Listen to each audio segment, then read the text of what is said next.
Yeah, look right here, McClatchy news. Lawmakers fear Trump's tough talk could trigger war.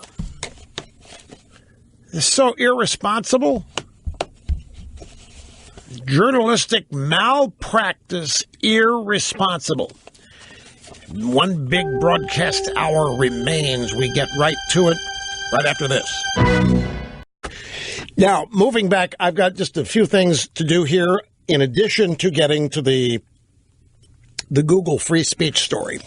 But I want to continue on this North Korea business to once again add some stuff here, cross a few more T's and dot some more I's, because we're being manipulated famously here. We're being manipulated into fear and fright, and it's unconscionable what's happening. Now, my next example here is McClatchy news. Lawmakers fear Trump's tough talk could trigger war. They've been lawmakers, members of Congress, the peons. They've been worried about Trump going off script for months, and now members of Congress are worried that his blunt and provocative warning to North Korea could lead to war. What does this mean? It means that wimpism has taken over the Washington establishment, that wussism and wimpism and pajama boyism has taken over. North Korea is a zit on the butt of a pig, and there's no reason to be afraid of it. Would we run around acting afraid of a zit on a pig? Mr. Limbaugh, they get nuclear weapons. Yeah, they can't hit the side of a barn yet, for crying out loud. They're all huff and puff, and they've been testing for months. It is well established. Well established now. Kim Jong-un has been launching test missiles for months, for years. He's been launching them in every direction, mostly into the ground. Each of them with a longer trajectory than the previous one. At what point is the launch we see not a test? At what point will one of this clown's tests be an actual attack? Say on Honolulu or Guam or San Diego, whatever. How would we know? What are we supposed to do? Just sit here and wait until the real one is airborne and hope that being gentle and compassionate and unprovocative will stop this lunatic from doing what he's doing? Is that what we're to believe here? That we adopt the Obama pajama boy method here?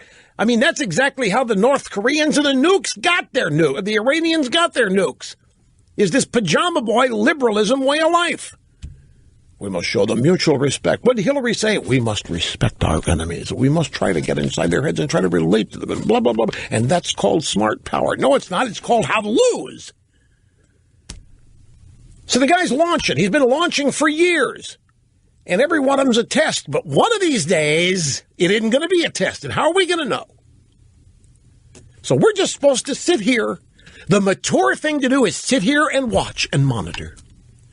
And what, hope? We can't pray because the left doesn't believe in prayer. So what are we supposed to do to stop this guy? And the minute somebody comes up and threatens him and tells him, if you're not careful, you're going to run to hell faster than you ever knew you could, Madison to say, this is provocative? This is the way the left looks at crime, too. Do not. When it comes to bullies or anywhere, do not say, don't want to make them matter. Do not try to catch the criminal. Don't put the criminal in jail. Do not, it's just going to make them matter. The left is a bunch of sickos. And their version of human nature is destructive.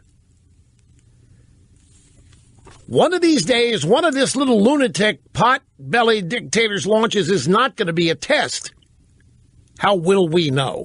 We just sit and wait like Obama did for 8 years and like Obama allowed the Iranians to get ready to do?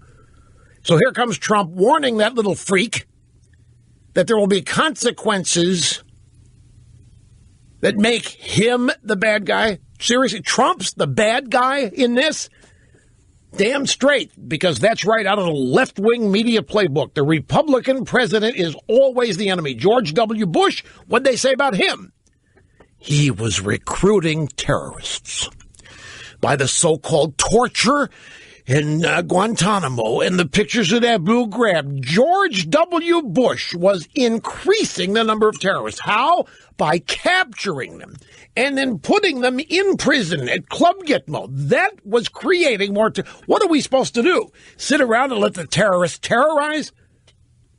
And if we don't say anything about them and if we don't try to stop them, maybe they'll reduce their terrorism? We're being advised by a bunch of people who are going to get us killed with their ideas of virtue and peace and harmony. And now we get the story. Members of Congress are worried Trump's tough talk. The governor of Guam, Eddie Calvo, is a Republican. Republican Governor Guam said, quote, "I want a president that meets a North Korean attack with hell and fury." Eddie Calvo said that the 160,000 people of Guam who are American citizens are concerned. He says there's no panic yet. So we encourage everyone to go through their lives and live them like you would any other day. Exactly. The left wants us all to cower in fear and pray the government will take care of us and protect us. Invest in the government to do everything and be in fear. And then when the government takes care of you, make sure you say thank you and you show your appreciation at the ballot box. Eddie Calvo, the Republican governor of Guam, says, as far as I'm concerned, as an American citizen, I want a president that says that if any nation such as North Korea attacks Guam, attack Honolulu, attack the West Coast, they will be met with hell and fury. Damn right, that's what I want. Calvo also blasted Senator Lindsey Graham for apparently being open to an all-out conflict in the Western Pacific. From the Daily Wire, Mad Dog Mattis, James Mattis, Defense Secretary, issued a warning to the Norks that made Trump's fire and fury rant seem downright staid. Here's what Mattis said. And you'll note that nobody on the left is suggesting that Mattis is warmongering and fearmongering. You'll note that nobody on the left said this guy is dangerous. And we don't have any stories of members of Congress worried that Mattis is going to trigger a war. But here's what he said. The United States and our allies have the demonstrated capabilities and unquestionable commitment to defend ourselves from an attack. Kim Jong-un should take heed of the UN Security Council unified voice and statements from governments the world over who agree the DPRK poses a threat to global security and stability. The DPRK must choose to stop isolating itself and stand down its pursuit of nuclear weapons. The DPRK, the Democratic People's Republic of Korea, laugh, laugh. The DPRK should cease any consideration of actions that would lead to the end of its regime and the destruction of its people. That is some pretty sharp language from a guy who understands the role of the military, killing people and breaking things. And that is exactly what he has suggested would happen to Kim Jong-un. And nobody's running, oh no, did you hear what Mattis said? Oh my God, we're going to die. Oh, geez, the North Koreans are going to scare you. Oh my God, they're going to what?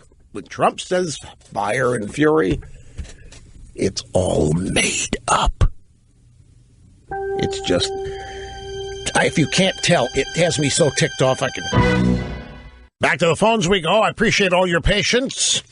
Livermore, California, the home of the Livermore Lab, Lawrence Livermore Lab, and the nuclear headquarters of the U.S. Ray, great to have you. How are you doing? It's great to be here, Rush. And the freak show was out in front of the lab yesterday with their anti-nuke celebration. It's funny that you mentioned that. Trump is a trigger word dittos, Rush. And isn't it ironic how the Democrats, Hollywood, academia, the conga line media, which is our so-called press, are allowed to say anything and everything about Trump, offensive speech, whatever. Yet Trump is the one who's out of control. Trump is the one who must remain measured. He must sit there and take it and just shut up. It's amazing. They call him feckless and bombastic at the same time, Rush. It's an amazing thing to watch. This is actually a very good point. Because you're talking about more than just media types. You're talking about Hollywood leftists and celebrities and bloggers and any number of other people who have national stature and acclaim, respect. They can say whatever mean-spirited, extremist, slanderous, libelous thing they want about Trump. And he's just supposed to sit there and take it.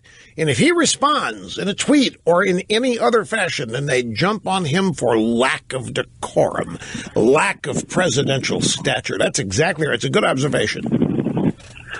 Well, I'm a student of the EIB Academy, Rush, continuing education, and I appreciate what you're doing every day here, Rush. You're a national treasure. Well, I sincerely appreciate it. That stuff embarrasses me, but I appreciate it. I really do. That is a good point. And it is, you stop and think about that, it's rather obvious and hypocritical. But once again, we're stuck on the fact, or have to deal with the fact that hypocrisy never seems to stick to or harm in any way the left. Here's the Washington Post story. Trump revives fear about possession of nuclear codes. This is just breathless BS. All right, free speech on Google next. I just caught about 30 seconds of it, but this Trump mini press conference out there was just dazzling, folks. He just doubled down on the North Koreans and warned them without question that they were headed for disaster if they attack anybody, an ally, us, anybody we defend, represent, or love. You gotta love it, folks. See you tomorrow.